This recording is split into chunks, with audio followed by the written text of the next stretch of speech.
Misotsi yenerera Ona yoyerera Ayotola vibes Nonzi Supa Fyah Mumwe zvinondibaya Dzimwe dzandinosangana nadzo Pongatola Dzimwe dzandinosangana nadzo Nezera rangu ndaita mutete nazvo Wari kundibatira mweya weshaisano Tora jira tsvuku wobayira tsono Mbiya nemasari wokwanira pamaradzano Kuti ndisaite chimuko Wari kundibatira mweya weshaisano Tora jira tsvuku wobayira tsono Mbiya nemasari wokwanira pamaradzano Kuti ndisaite chimuko Pandinozama kuda kutsvaga reruwiri Ndowana tiri apachayewe hama Anouya woponjeza piri kuti ndisaite mari Matambudziko andinopesana nawo ihopo Andirare ndakavhura ziso rangu seglobo Ndichida kuparandisa kuti tsoro tsibude popo Asi zvinhu zvacho zvakangoma no Wari kundibatira mweya weshaisano Tora jira tsvuku wobayira tsono Mbiya nemasari wokwanira pamaradzano Kuti ndisaite chimuko Wari kundibatira mweya weshaisano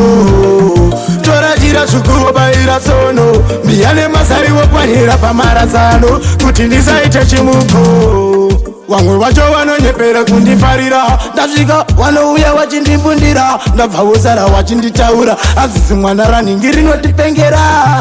Asi zvimwe zvacho zvandiomera Handisisi nove kuchembera Sotsi inongoyerera Baba namai mufu ndakacherera Wari kundibatira mweya weshaisano Tora jira tsvuku wobayira tsono Mbiya nemasari wokwanira pamaradzano Kuti ndisaite chimuko Wari kundibatira mweya weshaisano Tora jira tsvuku wobayira tsono Mbiya nemasari wokwanira pamaradzano Kuti ndisaite chimuko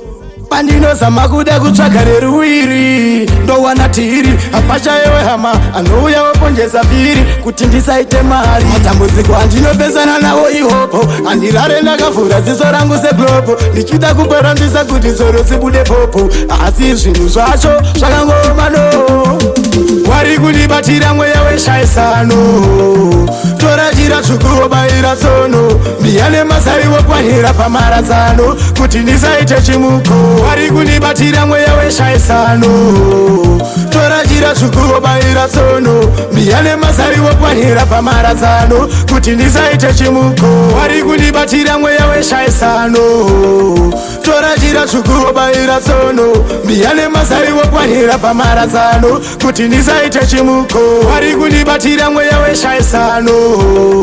Tora jira tsvuku wobayira tsono Mbiya nemasari wokwanira pamaradzano Kuti ndisaite chimuko